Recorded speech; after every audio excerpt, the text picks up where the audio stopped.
Hola, buenos días a todos. Buenos días, Valencia. Gracias por estar con nosotros. Y nada, somos Albert y Juan. Venimos a colaborar en poner nuestro granito de arena en este congreso, en este encuentro de docentes, de compañeros y compañeras.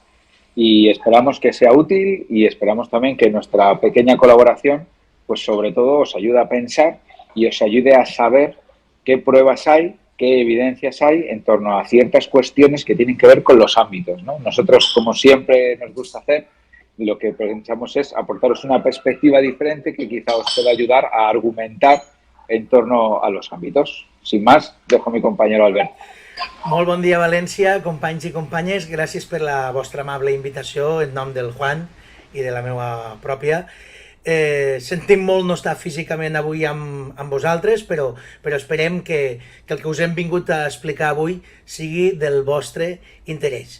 Així que avui una miqueta de pensament crític, una miqueta d'àmbits, una miqueta de polèmica, que sempre va bé per al debat. I res, Juan, empezamos, ¿no? Pues venga, vamos a empezar. Mirad, yo no sé si hace falta que presente a Albert, ¿no? Pero Albert Reverter es divulgador, es profesor del CEIP Rosa Gisbert y, ¿lo he dicho bien, Rosa Gisbert? Perfecto. Es que después de oírte hablar catalán, yo digo, bueno, hay que estar a nivel. Y sobre todo es una excelente persona, es un grandísimo divulgador, yo le admiro un montón y él lo sabe por su rigor siempre, es una persona que lee mucho antes de dar opinión, que siempre está pendiente, yo creo que para además ser mejor en su día a día como docente. Su buen tono y su buen humor es característico, de hecho ha participado, hizo un blog, Efecto McGuffin Educativo, que fue, yo creo, de los primeros blogs de evidencia educativa en el aula, y en ese sentido es un precursor de muchos otros, y cuando casi nadie hablaba de esto, él ya estaba ahí metido, y tiene un blog maravilloso donde además le mete ese tono de humor y ese rollo cañero que él tiene, que a mí me gusta tanto. Y luego, además, antes de esto, le estuvo colaborando también en diversos programas, ¿no? Tratando temas así del escepticismo, de fenómenos paranormales y demás, cosa que siempre viene bien porque en educación pues vivimos quizá fenómenos que son también un poco paranormales, en cierta forma. Así que nada, lo vais a disfrutar, habla fenomenal, como veis. Albert Reverte. Gracias, Juan. Bueno, hoy os vamos a hablar de pensamiento crítico, como he dicho. Bien, antes de empezar, tengo que advertiros que en la parte lateral, en algunos momentos de la charla, tanto mía como de Juan, va a salir un código QR con el que podréis enlazar mediante el móvil a la bibliografía que hemos utilizado para estas charlas de hoy. Hoy vengo, como hemos dicho, a hablaros de pensamiento crítico. Uno de los mantras más repetidos en educación es que tenemos que enseñar a nuestros alumnos y alumnas a tener pensamiento crítico, a que utilicen ese pensamiento crítico. Por poner un ejemplo, en Estados Unidos esa exhortación a que los alumnos aprendan a pensar críticamente se puso muy de moda, fue una auténtica fiebre en la década de los 80 y cristalizó a principios de los 90 en toda una serie de programas para que los alumnos norteamericanos aprendieran pensamiento crítico. Algunos de ellos, uno de los más famosos fue el Tactics for Thinking, vendió más de 70.000 guías a maestros. Décadas después tenemos los resultados de eso, os los podéis figurar, ¿no? La verdad es que el éxito fue muy escaso. Décadas después, los americanos, los estadounidenses, siguen preocupados porque los alumnos no saben aplicar pensamiento crítico. La pregunta que décadas después quizás deberíamos formularnos, según Daniel T. Willingham, profesor de psicología en la Universidad de Virginia y autor, como muchos sabréis, de este imprescindible libro que es ¿Por qué a los niños no les gusta ir a la escuela?, sería que tendríamos que hacernos la pregunta: ¿se puede enseñar realmente el pensamiento crítico? El propio Willingham responde a esa pregunta y dice que décadas de ciencia cognitiva apuntan a una respuesta realmente decepcionante. No parece que eso sea posible. Las personas que han buscado enseñar pensamiento crítico a los niños, a los alumnos, han asumido que el pensamiento crítico es una habilidad, como ir en bicicleta, y que, como otras habilidades, una vez la dominas, pues puedes aplicarla en cualquier situación.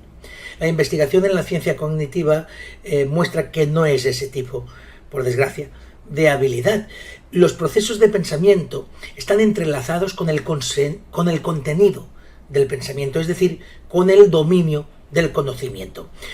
Por tanto, si a un estudiante con frecuencia le decimos que tiene que mirar un problema desde múltiples perspectivas, seguramente el alumno aprenderá que así debe hacerlo, lo cual no es un mal comienzo.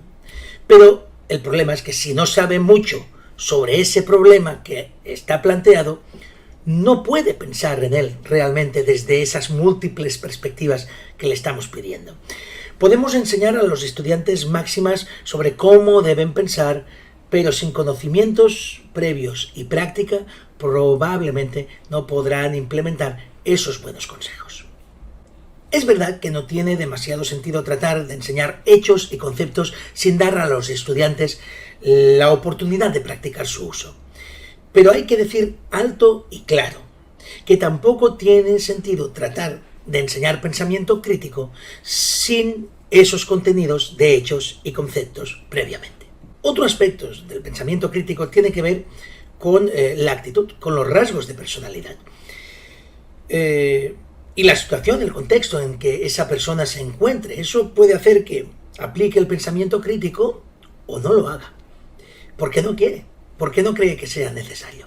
Por ejemplo, una persona necesita disposiciones de actitud como la apertura mental, un sano escepticismo, aplicado, como quien dice, a todos los órdenes de la vida, y la voluntad también de comprometerse con un pensamiento esforzado para pensar críticamente. Os voy a poner un ejemplo de alguien muy famoso, que ejemplifica a la perfección lo que estoy diciendo. Arthur Conan Doyle. Como sabéis, Arthur Conan Doyle es el creador del más famoso detective de la historia, Sherlock Holmes. Bien, pues Conan Doyle es un ejemplo de cómo podemos ser muy buenos críticamente, con pensamiento crítico en determinados momentos y no aplicarlo en absoluto en otros. Conan Doyle era médico de formación, creó a un superdetective que sobre todo era famoso por sus poderes de razonamiento e incluso en su vida real resolvió un crimen real, el propio Conan Doyle. Pero al mismo tiempo era un forofo, un seguidor absoluto de los espiritistas, de las sesiones de mediums para contactar con muertos. Él realmente estuvo toda su vida participando de esas sesiones espiritistas que triunfaban, como sabéis, en aquel siglo XIX y también parte del XX en Inglaterra, en Europa y Estados Unidos. Y él creía realmente que se comunicaba con los muertos cuando participaba en esas sesiones. Incluso creía en la existencia de hadas en Inglaterra. Si miramos su biografía personal, podemos llegar a entender un poco por dónde venía el problema. Conan Doyle había perdido a un hijo y de esa pérdida sacó la obsesión de querer hablar con él. Y al mismo tiempo, desde pequeño, su padre era un ferviente creyente en duendes y hadas y todo eso, ¿no? Y se lo inculcó al Conan Doyle de pequeño, que una vez mayor no quiso desprenderse de esa creencia tan irracional como es la de creer en duendes y hadas. Por tanto, ese es un ejemplo perfecto de cómo una persona puede estar dispuesta a pensar de forma crítica en una situación, pero no en otras. Especialmente cuando la aceptación de una afirmación sin fundamento coincide con tus creencias previas y tu historia personal.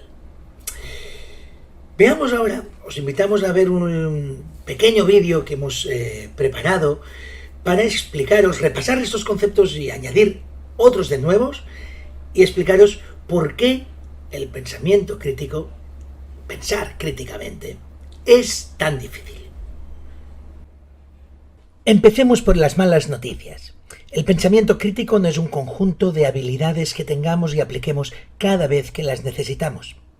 De hecho, un niño de la etapa de educación infantil puede practicar perfectamente este pensamiento crítico, mientras que el más alto científico del mundo puede fallar en su aplicación. Entonces, ¿de qué depende el pensamiento crítico? Pues en gran medida del conocimiento y la práctica del dominio.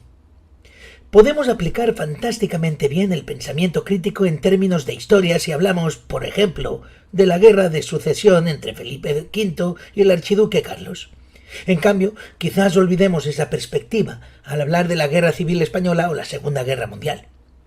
En matemáticas nos suele ocurrir a la hora de resolver problemas. ¿Por qué un alumno resuelve con facilidad un problema y luego es incapaz de resolver el siguiente, aunque éste esté basado en el mismo concepto matemático? La explicación es que, por lo general, nos solemos fijar más en la estructura superficial de un problema que en su estructura profunda. La estructura superficial es el escenario en el que se presenta ese problema. La estructura profunda sería el concepto matemático que hay que aplicar para resolver ese problema. Como educadores, si queremos que los alumnos puedan mejorar en su percepción profunda de la estructura de un problema, debemos tener en cuenta estos dos aspectos: la familiaridad con esa estructura profunda y el conocimiento de que debe hallar esa estructura profunda. Por lo que respecta a la familiaridad, lean con atención este fragmento. Un cazador de tesoros va a explorar una cueva en lo alto de una colina cerca de una playa. Sospechó que podría haber muchos caminos dentro de la cueva, por lo que temía perderse. Obviamente no tenía un mapa de la cueva. Todo lo que tenía con él eran algunos elementos comunes, como una linterna y una bolsa. ¿Qué podía hacer para asegurarse de no perderse tratando de salir de la cueva más tarde? Este mismo texto y preguntas se les hizo a una serie de estudiantes norteamericanos y chinos para ver si lo solucionaban. Mientras el 75% de los norteamericanos respondían adecuadamente al problema, diciendo que lo que debería hacer ese cazador de tesoros es llenar la bolsa de arena e ir dejando un rastro de ella por dentro del laberinto para después salir siguiendo ese mismo rastro, solo el 25% del alumnado chino lo resolvió eficazmente. ¿Qué pasó ahí? Los científicos sugirieron que los norteamericanos habían crecido desde pequeños sabiendo la historia de Hansel y Gretel, en la que la idea de dejar un rastro de algo para poder regresar al punto de partida está presente. Este cuento infantil no forma parte de la cultura china, por lo que esos alumnos no tenían familiaridad alguna con ese tipo de estructura profunda del problema. Por contra, cuando el experimento se repitió con un texto de un cuento popular chino, los resultados se intercambiaron. Ahora eran los estadounidenses los que no hallaban la solución y los chinos los que lo resolvían con suma facilidad. Nos queda el segundo aspecto que comentábamos que era necesario para que los alumnos puedan mejorar en su percepción profunda de la estructura de un problema. Saber buscar una estructura profunda. Para empezar, enseñar estrategias de metacognición puede tener un efecto positivo en el proceso. Cuando animamos a nuestros alumnos, como decíamos al principio, a buscar la estructura profunda de un problema o a considerar las dos caras de un problema, les estamos ayudando a regular mejor sus pensamientos. Los alumnos aprenden a evitar los sesgos de los que la mayoría de nosotros somos presa cuando pensamos cómo conformarnos con la primera conclusión que nos aparece y que nos parece pues razonable, buscar solo las pruebas que confirman nuestras propias creencias, ignorar las pruebas contrarias, o incluso el exceso de confianza, entre muchos otros sesgos que conocéis bien, ¿no? Por lo tanto, un estudiante al que se le ha animado muchas veces a ver los dos lados de una cuestión, por ejemplo, es más probable que piense espontáneamente: debería ver los dos lados de la cuestión cuando trabaje en un problema. Por desgracia, hay que decir que las estrategias metacognitivas pues solo pueden ayudarle hasta cierto punto. Una vez más, para ir más allá, volvemos al punto de partida, a la idea principal. Y es que se requiere un conocimiento de la materia y la práctica para poner conocimiento en el trabajo. Bueno, y por mi parte, pues nada más. Solo deciros que ahora es el turno de Juan. Y a Juan, pues tampoco hace mucha falta presentarlo, pero voy a hacerlo, claro. Estamos hablando del perfil en redes de Profes Made in UK. Y eso sabéis qué significa. Significa que es el responsable, autor, creador del mejor sitio web en castellano sobre evidencias y educación. Juan es biólogo, es profesor de biología, botánico en sus principios. Hoy nos lo va a explicar eso, ¿eh? Pero docente ya desde hace muchos años, y esa formación científica de base pues le ha llevado a eso, a mirar la educación desde un punto de vista científico y desde las evidencias, y lo hace estupendamente bien, como digo, desde su web imprescindible investigaciondocente.com, donde traduce libros del mundo sobre todo anglosajón, y con su verbo y su manera de reinterpretarlo y bajarlo también a nuestra realidad, a la del aula, pues hace que seamos miles los docentes que acudimos diariamente o semanalmente a su fuente para pues leer y aprender un poquito más de nuestra amada profesión. Juan es un crack, lo sabéis, y hoy os lo va a demostrar. Así que os dejo con él y todo el tema que nos lleva, que creo que os va a interesar mucho por la temática que estamos tratando en estas jornadas de hoy. Juan, todo tuyo. Muchas gracias, Albert. Ahí vamos. Bueno, pues el mundo es global, la sociedad es global, la forma de consumir es global. Debe ser la enseñanza global, es decir, es recomendable borrar las fronteras entre disciplinas bajo el argumento de que el mundo funciona globalmente. Al fin y al cabo, ¿funciona el conocimiento globalmente? Yo no tengo la capacidad, ¿no?, ni el tiempo de responder a esta pregunta porque es demasiado general. De hecho, hay muchas investigaciones que todavía se preguntan en qué sentido el mundo es global, porque sabemos que es global en un sentido sí y en otros no. Y en qué sentido la sociedad es global.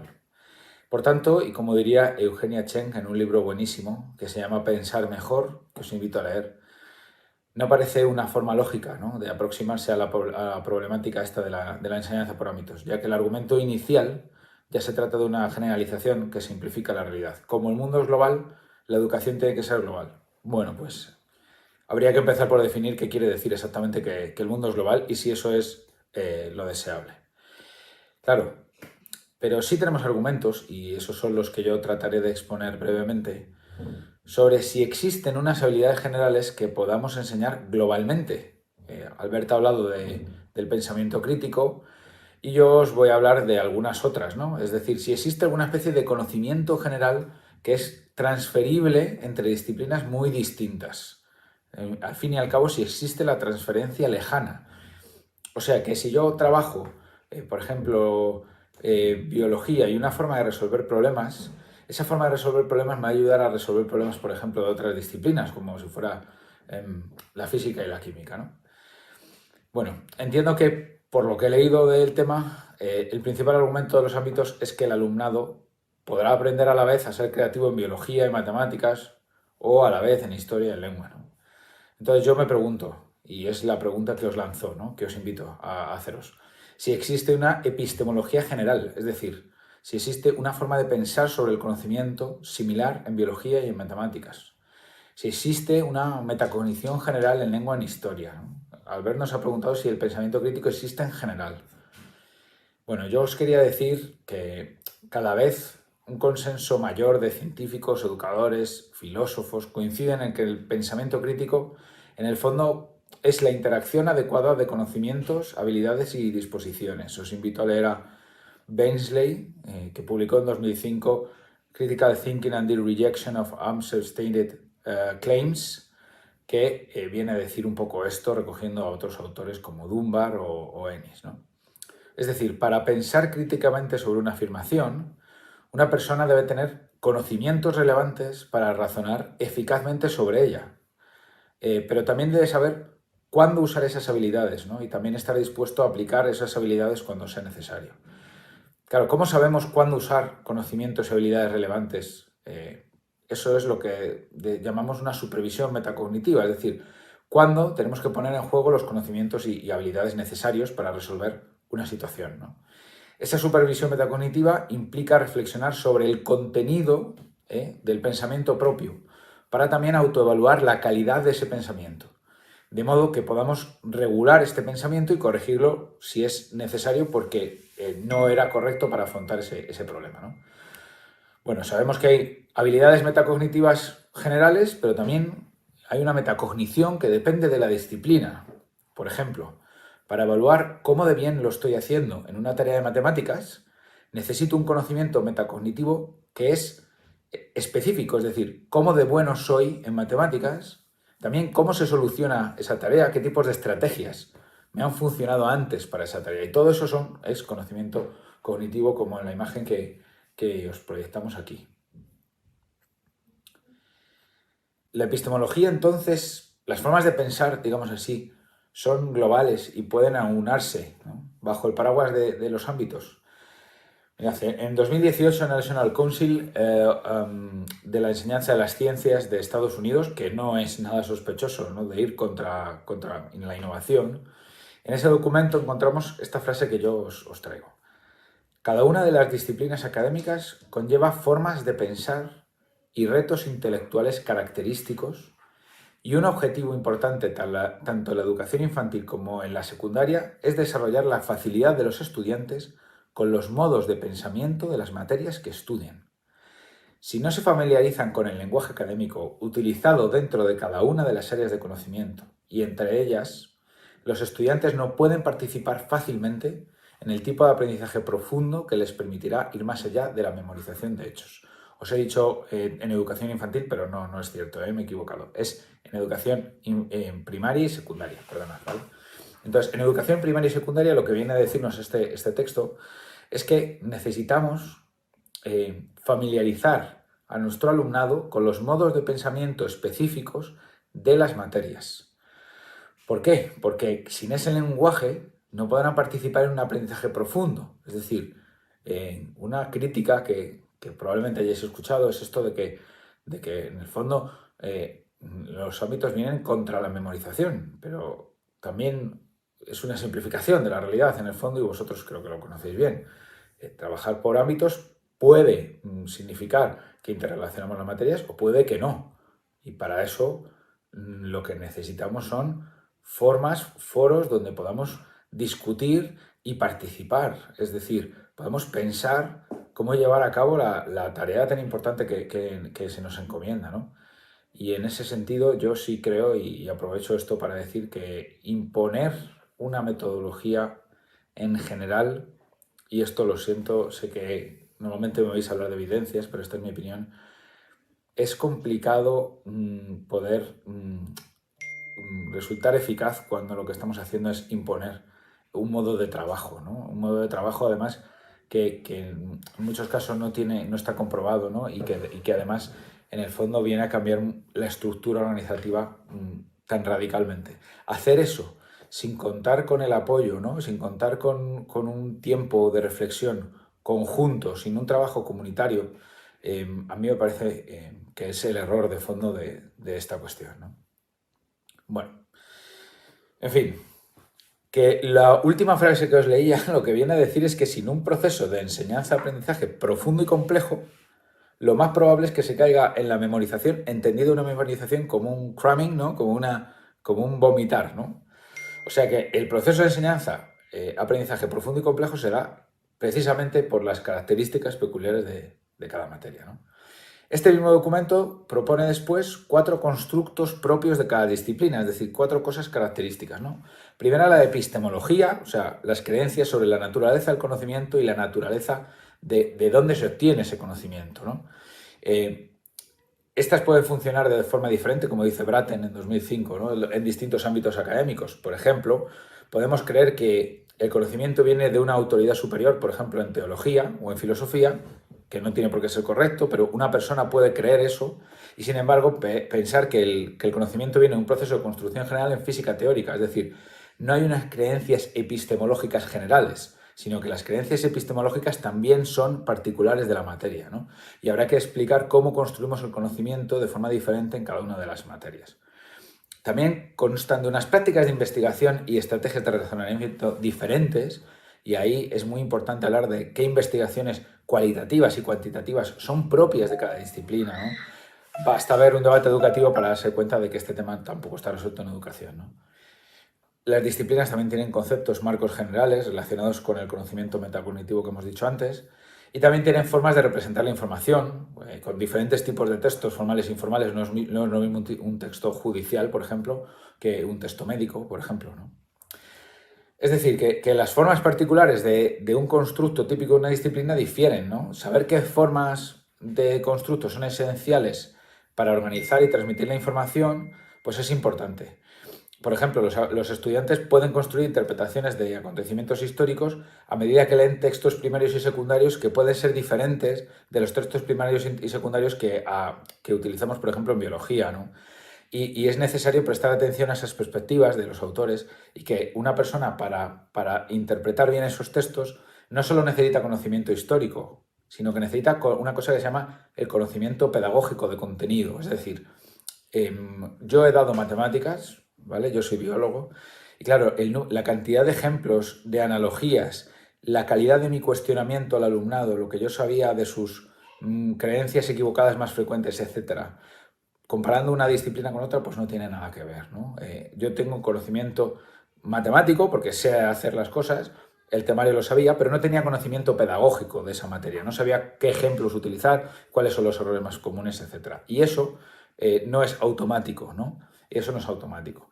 Muchas veces, aprovecho para meter otra cuña también, que es opinión personal, muchas veces se imponen estos métodos, ¿no? Se nos imponen. Yo creo que a veces también bajo la idea subyacente de que cuando salgan mal podrás decir que el problema no era que el método fuera inadecuado, sino que la gente no se lo ha creído, ¿no? Si la gente se creyera este método, lo haría mejor y entonces hubiera funcionado. Bueno, finalmente, no quiero dejar de decir que el conocimiento es social, ¿no? En sus orígenes y en su objetivo. Y esa objetividad, ¿no?, de lo social es la que se expresa en las asignaturas del currículo, ¿no?, y en las disciplinas en las universidades. Esta objetividad social no está dada, sino que es falible y siempre está abierta al cambio, ¿no? Sin embargo, estos cambios no son arbitrarios y tampoco son respuestas a las presiones políticas. Tienen lugar dentro de las reglas epistémicas, de las que hemos hablado, de las diferentes comunidades de especialistas. Reinterpreta la objetividad social como una herramienta para tratar el mundo como algo que se puede estudiar, permitiendo así a los estudiantes acceder a una comprensión del mundo que les lleve más allá de su experiencia. Este acceso al conocimiento que lleva a los alumnos más allá de su experiencia debe ser el objetivo principal de la escuela, al menos en mi opinión. Tal y como nos muestra esta imagen que proyectamos aquí, si queremos conseguir habilidades, necesitamos conocimientos específicos de materia. Necesitamos enseñar lo mejor que se ha pensado, lo mejor que se ha dicho y lo mejor que se ha hecho en diferentes disciplinas. Y para profundizar realmente en eso y generar realmente vínculos, necesitamos un trabajo interdisciplinar, es verdad. Pero un trabajo interdisciplinar no aluna las disciplinas, no las convierte en una especie de masa gigante donde estamos todos un ratito ahí mezclados, ¿no?, sino que necesitamos esa diferencia para que nos ha permitido organizar y comprender el mundo mejor. Mirad, esta cosa de los ámbitos llama mucho la atención porque no es una cosa que se esté haciendo mucho en otros lugares, ¿no? Y yo invito a pensar también si no hay una parte de esto en intentar buscar soluciones sencillas, ¿no?, a problemas complejos y a intentar de alguna forma obligar, ¿no?, a que la gente cambie de forma de trabajo partiendo de unos axiomas, de unas afirmaciones que están por demostrar. Entonces, ¿por qué no utilizamos las cosas que sabemos que sí que funcionan, que nos ha dicho la evidencia, las ciencias, que sabemos que son eficaces, ¿no? La evocación, el cuestionamiento profundo, la evaluación formativa. Tomemos esas cosas que sí que funcionan, saquémosle jugo, dediquemos tiempo, realmente esfuerzo, formemos a los docentes realmente en esto, ¿no? Y veamos los frutos de este trabajo. Y si algún centro, por su proyecto, por sus circunstancias, por su claustro, quiere apostar por una enseñanza basada en ámbitos, pues por mi parte yo creo que no hay problema, ¿no? El problema es cuando es al contrario, es decir, cuando la prudencia metodológica se convierte como una especie de rebeldía, ¿no? Porque lo que te obligan es a estar todo el rato probando cosas nuevas. Entonces yo creo que ahí radica un poco el fondo de la cuestión, de esta cuestión, ¿no? ¿Desde qué paradigmas se pide algo obligatorio que es difícilmente comprobado, ¿no? Que al menos no cuenta con una evidencia grande detrás, ¿no? Esa es la cuestión de fondo que yo espero haberos transmitido de la mejor forma que he podido saber. Bueno, pues nada, aquí os dejamos nuestra intervención. Esperamos que os haya sido útil y os haya hecho pensar.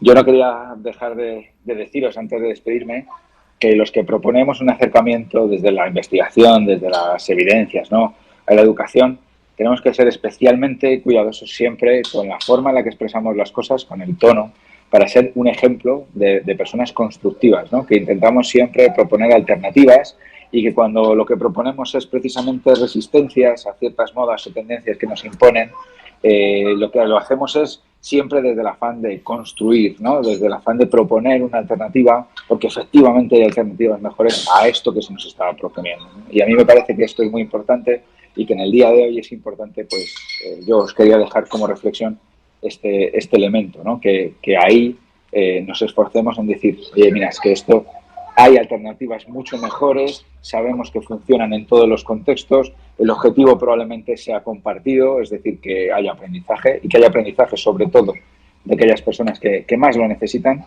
Y la única cuestión es que nosotros tenemos a favor un montón de investigaciones que nos dicen cómo hay que hacer las cosas para que ese aprendizaje suceda, ¿no? Pues esforcémonos en comunicarlo de una forma siempre constructiva y siempre con los pies en la tierra, sabiendo que necesitamos de esa información valiosa, de ese contraste, para evitar caer en sesgos y en esta cámara de eco, ¿no?, que a veces, en las que a veces se convierte en la educación.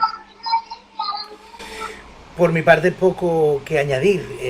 Hoy lo hemos dedicado un poco a los ámbitos y también al pensamiento crítico. Y simplemente agradeceros la invitación, pero también deciros que no creáis absolutamente nada de lo que hemos dicho ni Juan ni yo.